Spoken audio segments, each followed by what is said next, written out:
Step 1, moisturize your skin with Neutrogena face primer. Step 2, use a liquid illuminator from faces on high points of the face and blend everything in. Next step, moisturize your lips with a lip balm. Moving on, use a face primer on parts of your face where you have open pores or where your makeup breaks and doesn't last all day long.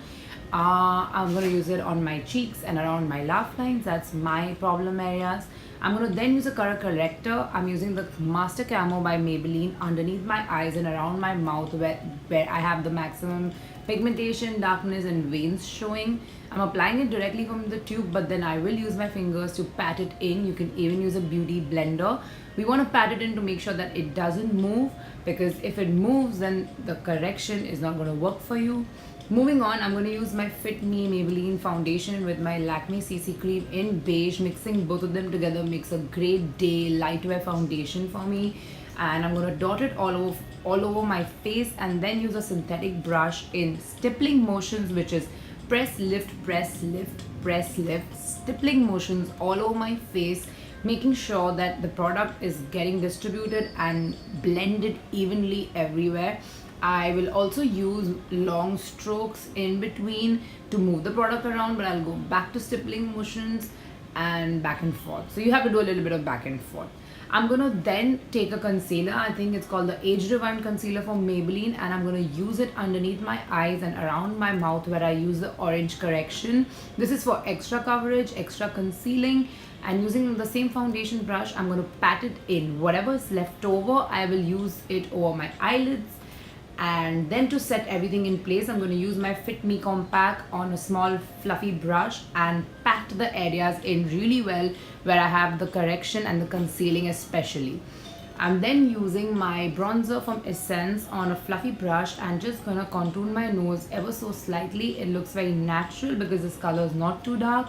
I'm also going to use this as an all over eyeshadow and wing it out ever so slightly. I'm using it around my forehead as well as on my cheekbones, and I'll also use it on my underneath my jawline and underneath my lower lip. This creates a nice shadow and is perfect for every day because the color is quite subtle.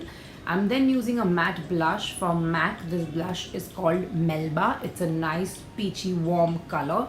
It looks great on Indian skin tones, and I'm using my LA Girl blush brush, which is my favorite blush brush, to apply it. I'm then using a fan brush and taking my highlighter called Dandelion Tinkle from Benefit and using it on the high points of my face, on the tip of my nose, underneath my brow bone, on the high points of my cheeks, on my cupid's bow, and into my inner corner. So because it's an everyday makeup look, I want to make sure I am, multi-using all products. I'm then using a brow pencil from MAC. This is an optional step. I like my brows looking snatch, so I like to go like few steps forward. I'm just going to make sure I draw feather-like strokes with my pencil brush and then soften that with a spoolie so that it doesn't look very drawn on. And then over that, I'm going to go over it with a powder. So I'm going to use the Essence Powder Duo, and I'm going to use the ashy brown shade from it just to fill in any areas on the brow where my skin is visible. The color is not very dark or bright, so it looks quite subtle during daytime when people are seeing you face to face. To make my brows look a little fluffier, I like to use brow gel, and I'm using the Essence Make Me Brow Gel. I'm going to wipe off any excess from the tip before I put it onto my brows and give them a nice coating of the brow gel. Taking the Lakme Absolute Kohl, I'm going to tight line my top lash line, and then taking a brown kohl from Faces, I'm going to tight line my lower waterline, smudging, overdrawing a little bit underneath, because then I'm going to use a tiny brush to smudge it in and make it a little smoky on the lower lash line. I'm then going to take a medium coffee brown color, a matte color on a pencil brush, and go over that on the lower lash line to make it even smokier, which looks great for daytime. I'm then applying mascara. You can apply as much mascara as you like. I encourage 3 coats of mascara or even more. I'm just putting 1 coat here for the purpose of the video, and I'm going to use my favorite everyday lipstick. You can use the color that you like, and I guess that's it. I hope you guys like this video. Please stay tuned for more. Like, comment and subscribe. Check out my Instagram, my blog, and I'll be back for more. Bye.